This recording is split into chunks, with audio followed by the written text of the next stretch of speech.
सिमरन जी, बहुत बहुत धन्यवाद, आपने इंडिया आर्ट्स को टाइम दिया। सबसे पहले तो मैं ये पूछना चाहता हूँ कि जो हादसा हुआ था वो हादसा क्या था? Thank you very much. Actually उस टाइम मैं बहुत यंग थी, तो राइडिंग वगैरह करने का शौक काफ़ी रहता था। तो मैं बाइक से बस राइडिंग वगैरह ही कर रही थी, बट सडनली मेरा बहुत बड़ा मेजर एक्सीडेंट हो गया। काफ़ी मुझे चोट आई, मेरी 3 उंगली बिल्कुल डैमेज हो गई थी, इफ़ नॉट वर्किंग प्रॉपरली। काफ़ी लॉन्ग टाइम तक वर्किंग कर ही नहीं पा रही थी। तब मुझे एहसास हुआ कि लाइफ और बॉडी कितनी ज़रूरी है।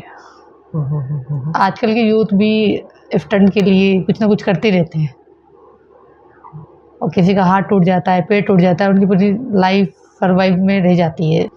नहीं, पर उस समय आप जैसे मिस इंडिया का जो कॉन्टेस्ट था, कौन सी स्टेज में था और कितने दिन के बाद आपका वो कॉन्टेस्ट होना था? मैं ऑलमोस्ट फाइनलिस्ट में थी, और ऑलमोस्ट 1 या 1.5 महीने में हम लोग पार्टिसिपेट करके आगे निकलने के लिए तैयार थे। ओके। बस उसके बीच में एक एक्सीडेंट हो गया, जिसकी वजह से मेरी पूरी लाइफ चेंज हो गई। तो इस ख्वाब टूटने के बाद आपने दूसरा जो ख्वाब देखा वो कैसे देखा? ख्वाब टूटने के बाद देखा कि लाइफ बहुत लंबी है, इसको बहुत अच्छे से एंजॉय किया जाए, और ये छोटे मोटे एक्सीडेंट तो होते ही रहते हैं लाइफ में। फिर मैंने प्लान किया कि मैं कुछ ऐसा करूं जिससे लोगों की लाइफ भी चेंज हो, प्लस जो चीज़ मैंने वहाँ से सीखी ड्यू टू माय ट्रेनिंग, वो चीज़ इतनी इम्पैक्टफुल थी मेरी लाइफ में कि मैं उसको कंटिन्यू करना चाहती थी।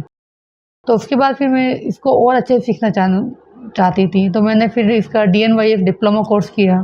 फिर मैंने ऐसे सोचा कि इसमें पूरा कंप्लीट मास्टर किया जाए। फिर मैंने इसको स्टडी कंटिन्यू करते करते धीरे धीरे धीरे आगे बढ़ती चली गई। फिर आपने सिक्किम यूनिवर्सिटी से प्रॉपर ग्रेजुएशन हाँ जी, किया? कैपिटल यूनिवर्सिटी से।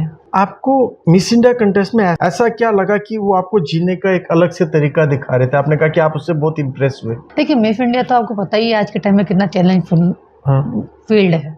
24 आवर्स ब्यूटीफुल रहना, 6 इंच की पेंसिल के ऊपर कैट वॉक करना, ठीक है, आपकी पूरी बॉडी के पार्ट्स पे इंसान की निगाह रहती है, उसको ब्यूटीफुल दिखाना, प्लस आपको जो भी ड्रेस दी जाए उसे इजीली कैरी करना, ये अपने आप में बहुत बड़ा टास्क होता है।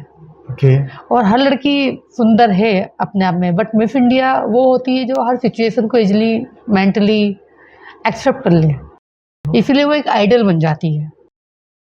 तो उसके लिए प्रॉपर ट्रेनिंग होती है, प्रॉपर उनका एक लाइफस्टाइल होता है, फिटनेस पे ध्यान दिया जाता है, उनकी मेंटली हेल्थ का ध्यान दिया जाता है, उनकी हैबिट्स का भी ध्यान दिया जाता है, जिससे वो आने वाले एक आइडल बन जाती है, जिससे वो अपने आप को प्रेजेंट करती हैं। एक मिस इंडिया एक बहुत बड़ा आइडल है हमारे लिए, जो पूरी कंट्रीज में इंडिया को रिप्रेजेंट करते हैं। नॉट अ मॉडल का पार्ट है, बट ये है कि आप अपने देश को, पूरी कंट्री को प्रेजेंट कर रहे हैं। और बहुत सारी लड़कियां आपसे इम्प्रेस होकर उस फील्ड में जाने की कोशिश करती हैं।